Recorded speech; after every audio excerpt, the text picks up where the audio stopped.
दादा, गावी आईची तब्येत बरी नाही, ती एकटी आहे. तुम्ही तिला तुमच्यासोबत शहरात का घेऊन जात नाही? तुला आईने कितीदा फोन करून सांगितले आहे की मला तुमच्यासोबत शहरात घेऊन जाऊन चांगल्या डॉक्टरांकडे दाखवा, पण नेहमी तू टाळाटाळ करतोस. आरती तिच्या भावाला म्हणजेच राहुलला म्हणाली. आरती, तुझी ही काय पद्धत आहे माझ्यासोबत बोलण्याची?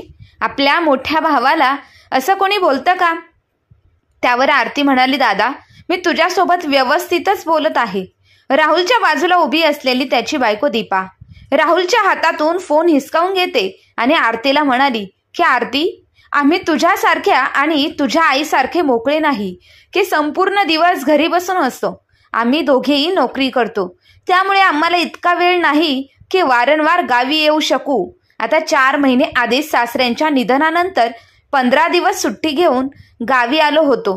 तुला काय वाटतं की आईची तब्येत बिघडल्यानंतर आम्ही लगेचच सुट्टी घेऊन गावी आलं पाहिजे? तुझा भाऊ नोकरी करतो आणि मी सुद्धा ऑफिसला जाते, त्यामुळे आमच्याकडे इतक्या लहान लहान गोष्टींसाठी अजिबात वेळ नाही. कळलं का? तुला नुसतं वारंवार माय लेकी मिळून फोन करून आम्हाला त्रास देत असता. सारखं गावी या आणि तिथून पळत पळत इथे या. इतकीच कामं आहेत का आम्हाला? गावी आई अगदी मोकळ्या बसलेल्या आहेत आणि तू तुझ्या सासरी अगदी मोकळी आहेस.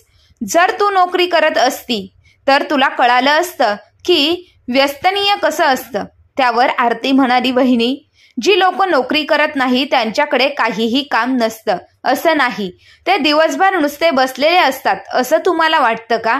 एकदा तुम्ही माझ्या सासरी येऊन पहा की किती माझं कुटुंब मोठं आहे आणि मी एकटीच सर्वांना सांभाळते.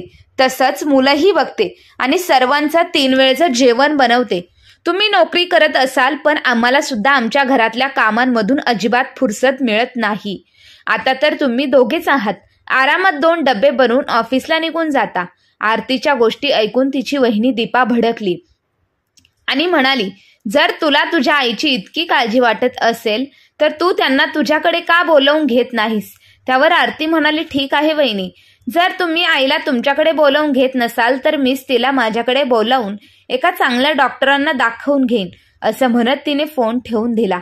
तिने दीपा वहिनी राहुलला म्हणाली, बघितलंस का कशा प्रकारे तुमची बहीण मोठ्या मोठ्या गोष्टी करत आहे? आता आईंना स्वतःजवळ बोलावून 4 लोकांमध्ये आणि सर्व नातेवाईकांमध्ये हे दाखवून देईल की ती किती आईची सेवा करत आहे आणि त्यांची सून मात्र डॉक्टरांना दाखवण्यास तयार नाही. आता सर्वजण मला टोमणे मारतील. तुमच्या बहिणीच्या मनात हेच आहे. आईला 2 दिवस ताप आला तर त्या लगेचच संपूर्ण घर डोक्यावर घेऊन नाचत असतात. मुलीला हे सर्व सांगण्याची काय गरज होती? त्यावर राहुल म्हणाला, हो दीपा, तू अगदी बरोबर बोलत आहेस. आईची ही सवय अगदी वाईट आहे आणि सर्वत्र विनाकारण गोंधळ घालत असते. मुलगा सुनेच्या गोष्टी शेजाऱ्यांपासून ते मुलीच्या सासरपर्यंत घरातल्या सर्व गोष्टी सांगून टाकते. आरती, आईला स्वतःच्या घरी घेऊन जाण्याआधी मी तिला फोन करून सांगतो की मी तुला घ्यायला येत आहे, नाहीतर मलाही सर्व लोक उगाचच नको नको त्या गोष्टी ऐकवतील. डायनिंग टेबलवर सकाळी 2 कप कॉफी ठेवत दीपा म्हणाली, तुझ्या बहिणीने माझा मूड ऑफ करून टाकला आहे. सकाळी सकाळी फोन करते, तेही काहीही विचार न करता. आपण या वेळेला ऑफिसला जातो, ही गोष्ट तिला कळत नाही का? राहुलने त्याच्या आईला फोन केला आणि म्हणाला, मी तुला घेण्यासाठी उद्याच येणार आहे, तू तुझी बॅग भरून ठेव. मुलाचा फोन आल्यानंतर कावेरी ताई खूपच खुश झाल्या आणि म्हणाल्या, हो बाळा, लवकर ये, मी तुझी वाट पाहत आहे. तसंही माझं एकटं मन इथे लागत नाही. आधी तुझे बाबा होते त्यामुळे काही नाही वाटत नव्हतं, पण आता जेव्हापासून ते मला सोडून गेले तेव्हापासून माझं या घरात मनच लागत नाही. हे रिकामं घर मला खायला उठतं. तिथे तुमच्याकडे आली तर माझं मन लागेल. त्यावर राहुल अगदी रागाने म्हणाला, ठीक आहे आई, मी आता फोन ठेवतो, मला ऑफिसला जायचं आहे. इथे कावेरी ताई मुलाकडे जायचे आहे, त्यामुळे एका बॅगेत सर्व कपडे भरून ठेवतात आणि दुसऱ्या दिवशी राहुल कावेरीताईंना घेऊन शहरात राहायला घेऊन येतो. तेव्हा कावेरीताई मुलगा आणि सुनेच्या घरी पोहोचतात. तोपर्यंत त्यांची सून ऑफिसवरून आलेली असते. त्यांच्या मुलाने आईला आणण्यासाठी सुट्टी घेतली होती. ऑफिसवरून आल्यानंतर सून दीपाच्या खोलीत आराम करत होती. कावेरीताई राहुलला विचारू लागले, अरे राहुल, सुनबाई कुठे आहे? दिसतच नाही. अगं आई, ती ऑफिसवरून आल्यानंतर दिवसभराच्या कामामुळे थकून जाते, त्यामुळे ती खोलीत आराम करत आहे. ठीक आहे बाळा, असं म्हणून कावेरीताई त्यांच्या खोलीत निघून गेल्या. त्यांच्या लहान खोलीत एक छोटा पलंग ठेवलेला होता आणि वर फॅन लावलेला होता. दीपा तिच्या खोलीत झोपलेली होती आणि मुलगा मोबाईलमध्ये व्यस्त होता. खोलीत बसलेल्या कावेरीताई एकदम कंटाळून गेल्या, कारण घरात त्यांच्यासोबत कोणीच बोलणारं नव्हतं. गावच्या घरात त्या एकट्याच होत्या, पण आजूबाजूची लोक त्यांच्याकडे गप्पा मारायला येत. ती राहुलच्या जवळ आली आणि म्हणाली, अरे बाळा, जेव्हापासून मी इथे आली आहे तेव्हापासून सून झोपलेलीच आहे. 1 तास व्हायला आला आणि तू मोबाईलमध्ये व्यस्त आहेस. माझ्यासोबत गप्पा मार, मला एकटं खोलीत करमत नाही. अगं आई, मी तुझ्याशी काय बोलू? तसंही संपूर्ण दिवस येण्या जाण्यामुळे मी थकून गेलो आहे. तू सुद्धा जाऊन तुझ्या खोलीत आराम कर. इथे शहरात कामाशिवाय कोणीही कोणाशी बोलत नाही. सर्वजण आपापल्या कामांमध्ये व्यस्त असतात. तू तुझ्या सुनेंकडून जास्त गप्पा मारण्याची अपेक्षा ठेवू नकोस, कारण ती नोकरी करते आणि त्यामुळे तिच्याजवळ वेळ नसतो. आम्ही दोघेही एकत्रच ऑफिससाठी घराबाहेर पडतो. तितक्यातच कावेरीताईंना सुनेच्या खोलीतून बाहेर येण्याचा आवाज आला. तेव्हा दीपा म्हणू लागली, आई, तुम्ही आलात. आणि फॉर्मॅलिटी म्हणून ती कावेरीताईंच्या पाया पडू लागते. काय रे राहुल, तू अजून ब्लॅक कॉफी बनवली नाहीस? तुला माहीत आहे ना, जेव्हा मी संध्याकाळी झोपेतून उठते तेव्हा मला ब्लॅक कॉफी पिण्याची सवय आहे. हो डार्लिंग, मी विसरूनच गेलो. मी फोनवर इतका व्यस्त झालो होतो की कॉफी बनवणं विसरूनच गेलो. मी लगेचच तुझ्यासाठी कॉफी बनवून आणतो. सुनबाई खोलीतून उठून सोप्यावर येऊन बसली आणि ते सुद्धा मोबाईल बघू लागली. राहुल स्वयंपाकघरात कॉफी बनवायला निघून गेला. कावेरीताई मनातल्या मनात विचार करू लागल्या की मला येऊन 1 तास होऊन गेला, कुणीही मला 1 ग्लास पाणी किंवा चहा सुद्धा विचारलं नाही. मुलगा स्वतःच्या बायकोला कॉफी बनवू शकतो, तर माझ्यासाठी 1 कप चहा बनवू शकत नाही का? कावेरीताई अगदी हिमतीने सोप्यावर बसून सुनेला म्हणाले, अगं सुनबाई, माझ्याही चहाचा वेळ झाला आहे. माझ्यासाठी 1 कप चहा बनव. तसेही आज दिवसभर मी चहा घेतलेला नाही. तेव्हा दीपा म्हणाली, अरे राहुल, आईंना स्वयंपाकघरात घेऊन जा आणि साखर व चहापत्ती कुठे ठेवलेली आहे ते दाखव. त्यामुळे त्या दररोज स्वतःसाठी चहा बनवून घेतील. त्यांना सकाळ संध्याकाळ चहा बनवण्यात इतपत माझ्याकडे वेळ नसणार. मी सकाळपासून संध्याकाळपर्यंत ऑफिसमध्ये असते आणि तिथून आल्यानंतर घरातली कामं करण्याची हिंमत माझ्याकडे नाही. सुनेच्या अशा गोष्टी ऐकून कावेरीताई हैराण झाल्या की मला येऊन 1 दिवसही झाला नाही आणि सुनेने मात्र लगेच स्वयंपाकघराचा रस्ता दाखवला. अगं आई, इथे स्वयंपाकघरात ये. मी तुला कोणत्या वस्तू कुठे ठेवलेल्या आहेत ते दाखवतो, कारण आम्ही दोघं दिवसभर बाहेरच असणार. तुलाच घरात एकटं राहावं लागेल, त्यामुळे खाण्यापिण्याची व्यवस्था सुद्धा तुला स्वतःलाच करावी लागेल. जर वस्तू बघून ठेवल्यास तर तुला शोधायला त्रास होणार नाही. त्यामुळे बरं होईल की आत्ताच वस्तू बघून ठेव, म्हणजे तुला उद्यापासून जेवण बनवायला सोपं जाईल. असं म्हणत राहुल स्वयंपाकघरातील वस्तू आईला दाखवू लागला. त्यानंतर तो आईला म्हणाला, तू आता तुझ्यासाठी चहा बनवून घे. त्यानंतर तो ब्लॅक कॉफी घेऊन हॉलमध्ये निघून गेला. हे घे डार्लिंग, तुझ्यासाठी ब्लॅक कॉफी बनवली आहे. कावेरीताईंनी एका टोपात दूध आणि चहापत्ती साखर घालून 1 कप चहा बनवून घेतला. कावेरीताईंना सून आणि मुलाची अशी वागणूक अजिबात आवडली नाही. कुठे ना कुठे त्यांच्या अशा वागण्यामुळे त्या नाराज खूप झाल्या. थोड्या वेळानंतर राहुल त्यांच्या एनवक वॉकला जाऊ लागला आणि घराच्या बाहेर पडण्याआधी म्हणाला, आई, उद्या सकाळी तुला दाखविण्यासाठी 8 वाजता डॉक्टरांची अपॉइंटमेंट घेतली आहे, त्यामुळे तू तयारीत राहा. असं म्हणून तो निघून गेला. तेव्हा घरात स्वयंपाक बनवणारी बाई आली. दीपा आणि राहुलसाठी हलका फुलका स्वयंपाक बनवू लागली, कारण ते दोघेही डाएटिंगवर होते. कावेरीताईंची तब्येत बरी नसल्यामुळे त्यांनी स्वतःसाठी तांदळाची पेज बनवून घेतली. रात्री कावेरीताईंना खूप ताप आला. त्यांच्या हातात आणि पायात असह्य वेदना होऊ लागल्या. त्यामुळे त्या वारंवार दोघांना आवाज देऊ लागल्या. पण ते दोघेही इकडे अगदी गाढ झोपलेले होते की त्या दोघांपैकी कोणालाही त्यांचा आवाज पोचलाच नाही. त्या संपूर्ण रात्र वेदनेने कळवळत होत्या. सकाळी तयार होऊन हॉस्पिटलला जाण्यासाठी राहुल जेव्हा कावेरीताईंच्या खोलीत गेला तेव्हा त्याने पाहिलं की कावेरीताई झोपलेल्या होत्या. त्यांना खूप राग आला आणि तो म्हणाला, काय ग आई, तू अजून झोपलेलीच आहे? मी तुला कालच सांगितलं होतं ना की आपल्याला लवकर हॉस्पिटलला जायचं आहे. मी ऑफिसमधून हाफ डे घेतला आहे, त्यानंतर मला पुढे ऑफिसला जायचं आहे. जर तू असाच उशीर केलास तर मी ऑफिसला लेट होईन. मुलाचा आवाज ऐकताच कावेरीताई दचकून उठल्या आणि म्हणाल्या, अरे बाळा, मला रात्रभर खूप ताप होता, त्यामुळे माझे हातपाय खूप दुखत होते. मला असं वाटत होतं की जणू माझे पाय पूर्णपणे अडकून गेले आहेत आणि त्यामुळे मी व्यवस्थित चालू शकत नव्हती. तेव्हा राहुल म्हणाला, अगं आई, तापामध्ये असंच होतं. आता तू लवकर तयार हो. मागून दीपा आली आणि राहुलला म्हणाली, राहुल, मी तुझ्यासाठी डायनिंग टेबलवर मोड आलेले कडधान्य ठेवलेले आहेत. खाऊन घे आणि डब्यामध्ये सुद्धा गाजर काकडीचं सलाड आणि कडधान्य पॅक केलेले आहेत. आपल्या दोघांचं तर यावर भागून जाईल. आईला जे काही जेवायचं आहे ते त्या स्वतः बनवून घेतील, कारण आता 4 दिवस आपली स्वयंपाक बनवणारी बाई सुट्टीवर आहे.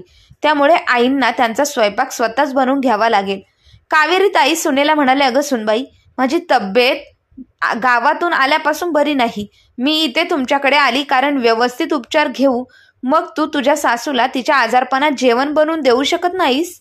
त्यावर दीपा म्हणाली, अहो आई, जर तुम्हाला जेवण बनवणारी सून हवी होती तर तुम्ही तुमच्या मुलाला सांगायचं होतं की एखाद्या गावच्या मुलीला पसंत कर, जिला स्वयंपाक बनवता येतो.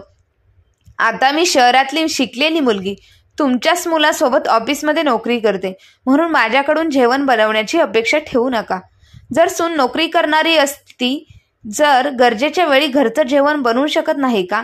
मी अशी अनेक घरं बघितली आहेत जिथे सुना नोकरीसोबत घरही सांभाळतात. अहो आई, तुम्ही तर गावातील अशिक्षित बाई. पैसे कमावणे आणि नोकरी करणे किती कठीण असते हे तुम्हाला काय माहिती? मी महिन्याला पूर्ण 80,000 रुपये कमवते. इतके पैसे तुम्ही तुमच्या आयुष्यात बघितले सुद्धा नसतील. तुम्ही तुमच्या आयुष्यात कधी 5,000 रुपये सुद्धा कमवले नसतील. अशा प्रकारे स्वतः किती चांगली नोकरी करते हे सासूला दाखवून दीपा ऑफिसला निघून गेली. कावेरी ताईंना सुनेचे शब्द ऐकून खूप वाईट वाटले. त्यांच्या डोळ्यात अश्रू भरून आले. एकतर त्यांची तब्येत आधीपासून बरी नव्हती आणि वरून सुनेला नोकरीचा इतका अहंकार आला होता की ती सरळ बोलून सुद्धा शकत नव्हती. आणि मुलाच्या डोळ्यावर मात्र जणू पैशांचीच पट्टी बांधलेली गेली होती. जर स्वतःच्या आईला बायकोने काहीही बोललं तरी काहीही फरक पडत नव्हता. मुलगा आणि सून यांच्या घरी कावेरीताई जे विचार करून आल्या होत्या तसं वातावरण नव्हतंच. त्यामुळे त्यांना अजिबात चांगले वाटत नव्हते, कारण क्षणोक्षणी त्यांना असं दाखवलं जात होतं की त्या घरच्या पाहुण्या आहेत आणि त्यांना काहीच सामान्य ज्ञान नाही. त्यानंतर काहीही न खाता पिता डॉक्टरांकडे दाखविण्यासाठी त्या हॉस्पिटलला निघून गेला. हॉस्पिटलमध्ये बसलेल्या कावेरीताईंना त्यांच्या नवऱ्याची आठवण येऊ लागली की जेव्हापासून तुम्ही ह्या जगातून निघून गेला आहात तेव्हापासून माझी जगण्याची इच्छा पूर्णपणे संपून गेली आहे. हे देवा, आता मला तूच बोलावून घे. मी मुलाच्या घरी तर आली आहे, पण मला इथे इतका परकेपणा वाटतो की गावातले शेजारी सुद्धा असं वागत नाहीत. ह्या घरात माझ्याशी कोणी बोलत नाही आणि माझ्या तब्येतीची विचारपूस सुद्धा कोणी करत नाही. मी जेव्हापासून इथे आली आहे तेव्हापासून सून 5 मिनिटं बसून माझ्याशी बोललीही नाही. तसेच तिने माझ्या तब्येतीची विचारपूस सुद्धा केली नाही. स्वतःची नोकरी, स्वतःचा डाएट प्लॅन आणि फिटनेसच्या गोष्टी करत असते. बाकी तिला दुनियादारी आणि स्वतःच्या नात्याबद्दल काहीही देणं घेणं नाही. सर्व चेकअप केल्यानंतर डॉक्टर म्हणाले की कावेरी ताईंना डेंग्यू झाला आहे इतक्यात, त्यामुळे मी त्यांना 10 दिवसांची औषधं देतो. तुम्ही त्यांच्या जेवणावर लक्ष द्या, ज्याच्यामुळे या लवकर बऱ्या होतील आणि 4-5 दिवसानंतर मला परत भेटायला या. हळूहळू कावेरीताईंची तब्येत बरी होऊ लागली. कावेरीताई फोनवर त्यांच्या मुलीसोबत गप्पा मारत असल्यामुळे त्यांचं मन हलकं व्हायचं. त्यांची सून आणि मुलगा ऑफिसला जायचे, त्यामुळे संपूर्ण दिवस घरात एकटंच राहिल्यामुळे त्यांचं मन लागत नसायचं आणि जसं तसं करून ते त्यांचा वेळ घालवत असे. आता मुलाकडे येऊन 1 महिना झाला होता. आता त्यांची तब्येत बरी झाली होती, त्यामुळे त्या घरातील छोटी मोठी कामे करू लागल्या. जेव्हाही त्यांची मुलं कामावरून घरी येत तेव्हा त्यांचं घर अगदी स्वच्छ असलेलं त्यांना पाहायला मिळत. तसंच त्यांचं स्वयंपाकघर सुद्धा अगदी चकचकीत दिसत असे. घरातील अशा प्रकारची कामं करून ते स्वतःला व्यस्त ठेवायचा प्रयत्न करत. एक दिवस त्या त्यांच्या मुलाला म्हणाल्या, अरे बाळा, मला गावी जायचं आहे. कावेरीताईंनी असं म्हटल्यावर मुलगा आणि सून दोघेही त्यांना गावी सोडण्यास तयार झाले. पण अचानक सुनेची तब्येत बिघडली. जेव्हा तिला डॉक्टरांकडे नेलं गेलं तेव्हा कळालं की दीपा आई होणार आहे. ही आनंदाची बातमी ऐकून सर्वजण खुश झाले. दीपा तिच्या खोलीत राहुलला म्हणाली, आता तू तुझ्या आईला इथेच थांबून ठेव. आपल्याला तिची गरज लागेल. उद्या आपल्या घरी लहान बाळ आलं तेव्हा त्याला सांभाळण्यासाठी घरात कोणाची तरी गरज लागेल. जर आपण घरात आया ठेवली तर तिला पैसे द्यावे लागतील. पण मग तुझी आई केव्हा आपल्या कामी येईल? आणि तसंही तुझी आई गावी एकटी राहून काय करेल? आपणही त्यांची मुलं आहोत. तू तुझ्या आईला समजाव, म्हणजे ते आपल्याकडे राहायला तयार होतील. आधी बाबा होते त्यामुळे कळायचं, पण आता तिथे कोणीही नाही. मग आपल्याला इथे त्यांना ठेवलं तर त्यात काय वाईट आहे? कालपर्यंत जी सून आणि मुलगा त्यांच्या आईला गावी पाठवण्यासाठी अगदी आनंदाने तयार होते, पण आज गरजेच्या वेळेस आईला थांबविण्यासाठी त्यांचा खटाटोप चालला होता. राहुल त्यांच्या आईजवळ गेला आणि म्हणाला, आई, आता तो आमच्या जवळच थांबू, गावी जाऊन काय करणार? तसे हे गावी कोण आहे आणि गरज पडल्यास तू परत आमच्याकडे येशील. त्यावर कावेरीताई म्हणाल्या, बाळा, माझं इथे मन लागत नाही. गावात कमीत कमी गप्पा मारण्यासाठी माझ्याकडे लोक येतात, पण इथे मात्र तुम्ही दोघेही ऑफिसला निघून जाता, त्यामुळे माझ्यासोबत बोलायला कोणालाही वेळ नसतो. टीव्ही जरी बघत असली तरी किती वेळ बघावा. आज सासूची गरज भासल्यावर दीपा मध्येच येऊन म्हणाली, आई, आमच्या सोसायटीमध्ये एक मोठं मंदिर आहे. तुम्हाला जर वाटत असेल तर 2-3 तासांसाठी तुम्ही मंदिरात जा. तिथे तुमच्या वयाच्या अनेक बायका येतात, त्यामुळे तुमच्या गाठीभेटी होतील आणि गप्पाही होतील. तिथेच तसंच भजन कीर्तनाचा कार्यक्रम होत असतो, त्यामुळे तुमचं तिथं मनही लागेल आणि उद्या जेव्हा तुम्हाला नातवंड होतील तेव्हा त्यांना सुद्धा तुमचं प्रेम मिळायला हवं ना. कावेरीताईंना त्यांचा मुलगा आणि सुनेचा हा बदलता स्वभाव कळत होता. कावेरीताईंची मुलगी आरती सुद्धा हेच म्हणत होती की तू दादा आणि वहिनीकडे थांब, गावी जाऊन एकटी काय करशील? आणि जर तुझी तब्येत परत बिघडली तर तुला परत दादाकडेच यावं लागेल. फक्त काही महिन्यांचाच प्रश्न आहे. एकदा का बाळ घरी आलं तर तुझं मन आपोआप लागेल. तू गावी एकटी राहतेस तर मलाही तुझी चिंता लागून राहते. त्यामुळे कावेरीताई हळूहळू मुलगा आणि सुनेच्या घरी स्वतःचं मन रमवण्याचा प्रयत्न करू लागल्या. त्या सकाळी लवकर उठून पूजा करायच्या, घरातील थोडीफार कामं करून बाहेर झाडांना पाणी देत मुलगा आणि सून ऑफिसला निघून जायचे. त्यानंतर दुपारी थोडा वेळ टीव्ही बघत असे. संध्याकाळी 2-3 तासांसाठी त्या मंदिरात व्यस्त राहू लागल्या. सोसायटीतील अनेक बायका मंदिरात येत असे, ज्यांच्यासोबत त्या गप्पा मारायच्या. त्यातील काही त्यांच्या अगदी जवळच्या मैत्रिणी झाल्या. आता त्यांचं मन तिथे व्यवस्थितरित्या रमू लागलं. कावेरीताईंना गाणं गायला खूप आवडायचं. त्या ढोलकी वाजवायच्या, त्यामुळे सर्वजण त्यांची खूप प्रशंसा करायचे. तसेच त्या भजन खूप सुंदर गायच्या. त्यांच्या ह्या सुप्त गुणांमुळे त्यांनी स्वतःची ओळख निर्माण केली होती. आज कृष्ण जन्माष्टमीचा सण होता. मंदिरात सर्वांनी कावेरीताईंना आधीच सांगून ठेवलं होतं की तुम्हाला मंदिरात भजनासाठी करण्यासाठी लवकर यायचं आहे. सर्व लोक त्यांच्या भजन ऐकण्यासाठी एकत्र आले होते. घरातील छोटी मोठी कामं करून कावेरीताई मंदिरात निघून आल्या. आज त्यांना मंदिरात जरा जास्त वेळ लागला. तसं तर त्या मंदिरात फक्त 2-3 तासांसाठी जात असे, पण जन्माष्टमीच्या कार्यक्रमामुळे त्यांना मंदिरातून येता येता रात्रीचे 10 वाजले. त्यामुळे त्यांची एक मैत्रीण त्यांना सोडवायला घरी आली. पण जसं त्यांनी घरात पाऊल टाकलं तेव्हा त्यांचा मुलगा आणि सून दोघेही ओरडतच म्हणाले, घरात येण्याची ही काय वेळ आहे का? आई तुम्हाला मंदिरात जाण्यासाठी सांगितलं होतं, पण तुम्ही मात्र घरातील काम न बघता तिथे ढोलकी वाजवत बसलात. आई, दीपा अगदी बरोबर बोलत आहे. तू जे काही वागलीस ते चुकीचं आहे. तुला तर माहीत आहे ना की तुझी सून गर्भवती आहे, त्यामुळे ती जास्त काम करू शकत नाही. तिला सांभाळण्याची गरज आहे आणि तू मंदिरात बसून भजन कीर्तन आणि ढोलकी वाजवत राहिलीस. अरे बाळा, आज जन्माष्टमी होती, त्यामुळे थोडासा उशीर झाला. तसं तर मी दररोज वेळेतच घरी येते. वेळेचा उपभोग घेत दीपा परत स्वतःच्या नोकरीबद्दल कारण देऊ लागली. हो, तसंही तुझ्या आईला भजन कीर्तन आणि ढोलकी वाजवल्याशिवाय दुसरं काय येतं? त्या तर शिकलेला नाहीत, त्यामुळे असलीच कामं करतील. कुठे तर कामाला जाऊन 4 पैसे कमवण्या इतपत त्यांची लायकी नाही. त्यामुळे ढोलकी वाजवून त्या स्वतःचं मन रमवण्याचा प्रयत्न करतात. आज सुनेच्या अशा गोष्टी ऐकून कावेरीताई गप्प बसल्या नाहीत. त्या म्हणाल्या, सुनबाई, ह्या जगात मी एकटी नाही जी पैसे कमावत नाही, आणि ह्या जगात तू अशी एकटी नाही जी नोकरी करतेस. तुझ्यासारख्या अनेक मुली नोकरीला जातात, पण तुझा अहंकार कोणीच दाखवत नाही. प्रत्येक गोष्टीत अहंकार दाखवत राहतेस. तुला तुझ्या नोकरीचा आणि पैशांचा इतकाच अहंकार आहे तर मी सुद्धा तुला एक दिवस नक्कीच पैसे कमावून दाखवेन. पैसे काही कोणीही कमवू शकतं हो. कसे पैसे कमवाल? तुम्ही तर शिकलेला नाहीत आणि तुम्हाला काही येतही नाहीत, असं दीपा तिच्या सासूची खिल्ली उडवत म्हणाली आणि स्वतःच्या खोलीत निघून गेली. कावेरीताईंनी मोठ्या रागाने आपल्या सुनेला पैसे कमवून दाखवीन असं सांगितलं, पण त्या रात्रभर हेच विचार करत होत्या की आता पैसे कसे कमवायचे.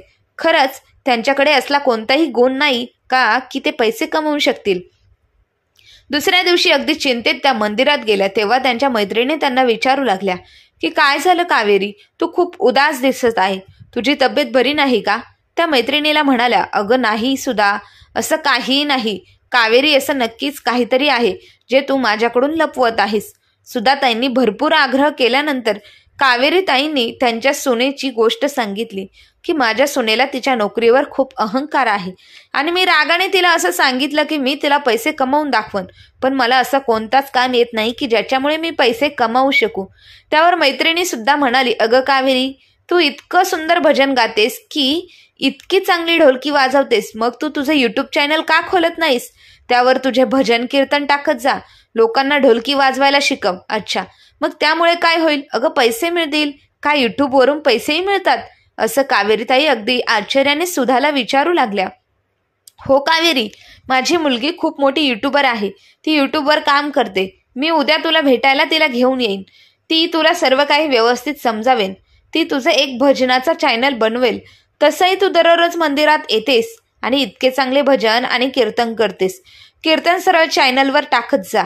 बाकी सर्व काही मुलगी बघून घेईन. मैत्रिणी सांगितल्याप्रमाणे कावेरीताई दुसऱ्या दिवशी मंदिरात आल्या आणि सुधाच्या मुलीने कावेरीताईच्या भजनात आणि कीर्तन या नावाने एक चॅनल ओपन केलं.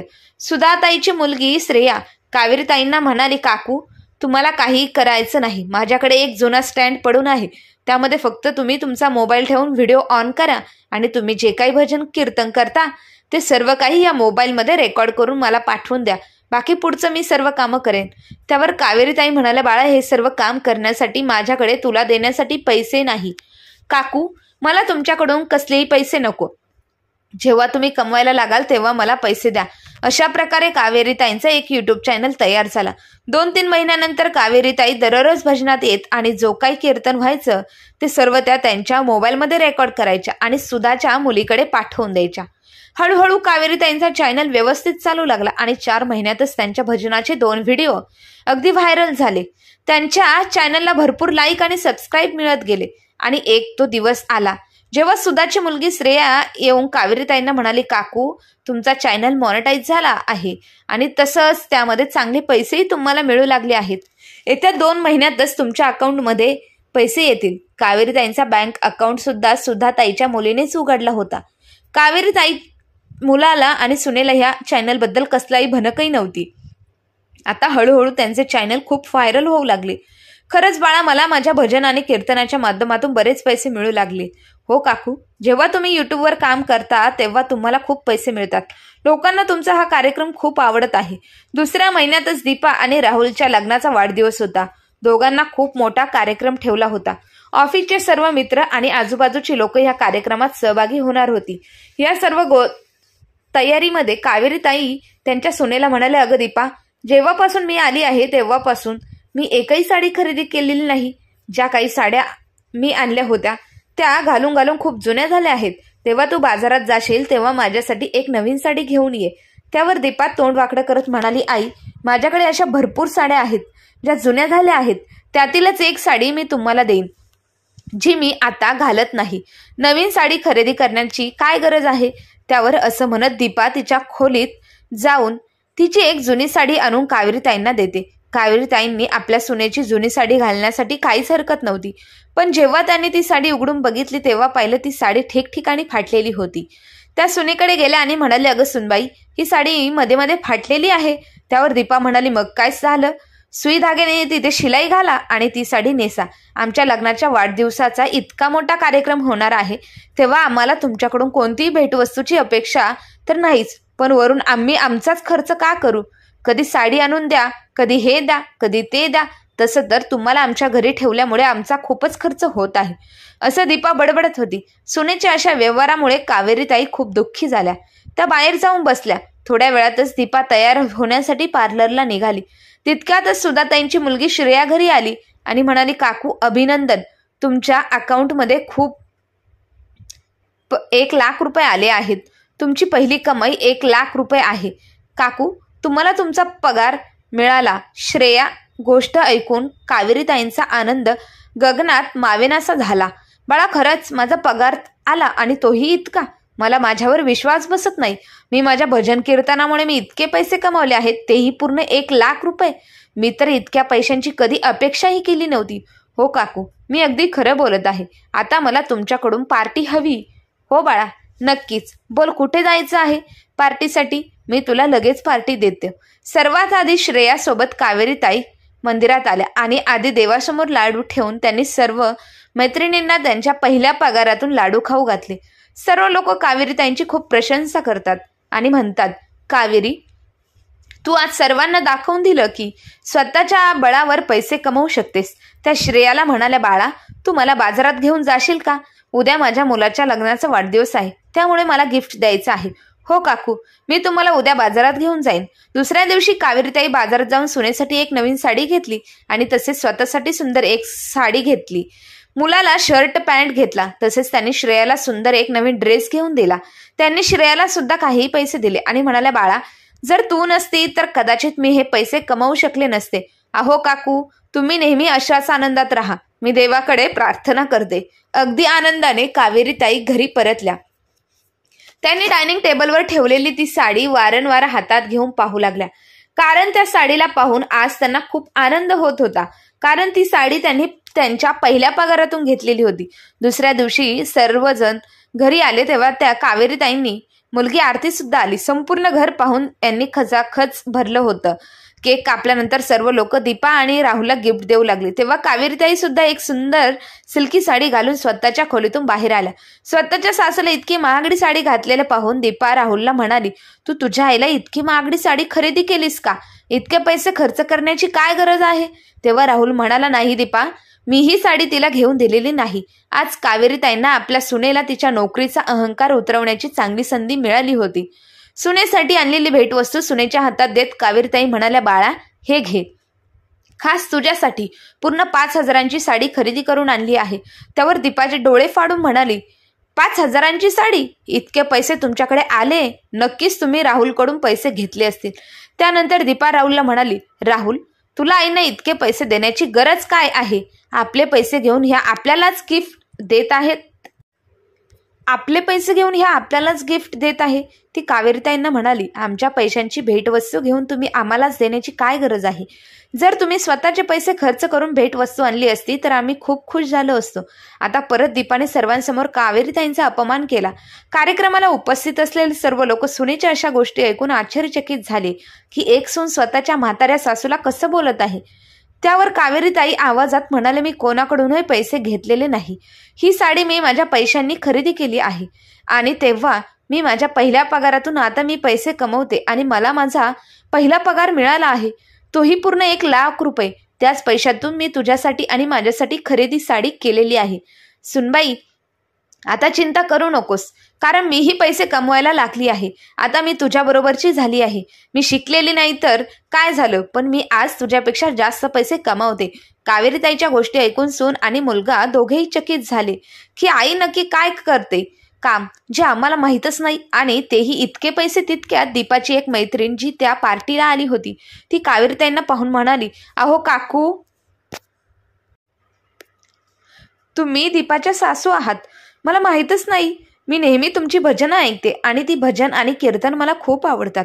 तसेच तुम्ही ढोलकी किती छान वाजवता. दीपा, खरंच तुझी सासू खूप टॅलेंटेड आहे. तुला त्यांच्याकडून 1-2 भजन शिकायला हवी. आई, तुम्ही आम्हाला कधी सांगितलं नाही की तुमचं यूट्यूबवर भजन चॅनल आहे आणि त्यातून इतके पैसे कमवता. मग सुनबाई, आज तर सांगितलं ना सर्वजण. दीपाला म्हणू लागले की दीपा, आता तुझी सासू सुद्धा नोकरी करते, पैसे कमवते आणि तुझ्या सासूचा पगार तुझ्यापेक्षा जास्त आहे. त्यावर कावेरीताई हसत हसत म्हणाले, हो, हे तर अगदी बरोबर आहे. सून 80,000 रुपये कमवते, पण माझा पगार तर पूर्ण 1,00,000 रुपये आहे, तेही माझ्या सुनेपेक्षा जास्त. काय ग सुनबाई, आता तू म्हणणार नाहीस ना की मी काहीही कमवत नाही? म्हणून कावेरीताईच्या गोष्टी ऐकून दीपा आणि राहुल लाजिरवाणे होतात आणि त्यांना कळतच नव्हतं आईला काय बोलावं. त्यानंतर कावेरीताई सुनेला म्हणतात, अगं दीपा, मला तुला हेच सांगायचं आहे की जीवनात कधीही कोणत्याही गोष्टीचा अहंकार करू नकोस. तुझ्यात जे काही गुण आहे कदाचित ते व्यक्तींमध्ये नसतील सुद्धा, पण प्रत्येक व्यक्तीमध्ये काही ना काही सुप्त गुण लपलेले असतात. तुझ्यात जो काही गुण आहे तो कदाचित माझ्यात नाही आणि माझ्याकडे जो काही गुण आहे तो कदाचित तुझ्यात नाही. आणि राहिली गोष्ट पैसे कमवायची, तर माणसाला वेळ आली तर तो कसाही कमवू शकतो पैसा, पण त्याने त्याच्या नोकरीवर अहंकार दाखवता कामा नये. तुला तुझ्या आईवडिलांच्या घरी अशा प्रकारचं वातावरण मिळालं आणि अशा प्रकारचा अभ्यास मिळाला, त्यामुळे तू नोकरी करत आहेस. पण मला माझ्यासारख्या अनेक स्त्रियांना ही संधी मिळाली नाही, त्यामुळे त्यांना त्यांच्या परिस्थितीवरून अपमानित करीत नको. ते नोकरी करत नाही म्हणून तितक्यातच आरती त्यांच्या जवळ आली आणि आईचा हात पकडत म्हणाली, आई, तू मला सुद्धा याबद्दल सांगितलं नाहीस. खरंच इतकी मोठी गोष्ट तू कमालच केलीस आणि आज तर तू वहिनीपेक्षा जास्त पैसे कमावून दाखवलेस. आता तू कोणाही पेक्षा कमी नाहीस. काय वहिनी, बरोबर ना? तिचं म्हणणं ऐकून दीपाने तिची मान वर केली नाही आणि तिला तिच्या चुकीचा पश्चाताप होत होता की तिने अनेकदा तिच्या सासूचा अपमान केला. दीपा कावेरी ताईच्या जवळ आली आणि म्हणाली, आई, आता मला कळालं आहे की मी जे काही तुमच्या सोबत वागली ती माझी चूक होती. आजपासून मी कधीच कोणालाही माझ्या नोकरीचा अहंकार दाखवणार नाही. कृपया करून मला माफ कर. तेव्हा राहुलही तिच्या जवळ आला आणि म्हणाला, आई, आम्हाला माफ कर. आमच्याकडून खूप मोठी चूक झाली. कावेरी ताईंनी सुद्धा समजुतीने आपल्या मुलाला आणि सुनेला माफ केलं, कारण त्यांना त्यांच्या मुलापासून वेगळं राहायचं नव्हतं. तसंच पुढे जाऊन घरात त्यांना नातवंड मिळणार होती, ज्यामुळे त्यांचं पुढील आयुष्य अगदी आनंदात जाईल अशी त्यांना शाश्वती होती. पण आता त्या सून आणि मुलाच्या घरात आधीसारख्या नाहीत तर मोठ्या सन्मानाने राहणार होत्या. आता दीपा सुद्धा त्यांचं म्हणणं ऐकू लागली आणि आता ती कसलेही टोमणे तिच्या सासूला मारत नसे. कावेरी ताईंना त्यांच्या मुलाच्या आणि सुनेच्या घरी मन रमवू लागलं. आता ते घर त्यांना आपलं वाटू लागलं आणि काही दिवसातच त्यांच्या घरात एक गोंडस मुलगी जन्माला आली, जिला पाहून कावेरी ताईंचा आनंद गगनाला जाऊन पोहोचला होता. तर मित्रांनो, जर तुम्हाला तुमच्या पैशाचा आणि नोकरीचा अहंकार असेल तर लक्षात ठेवा, तो शेवटपर्यंत कधीच पुरणारा नसतो. जर तुम्ही स्वाभिमानाने ह्या गोष्टी केल्या तर नक्कीच पुढे जाऊ शकाल.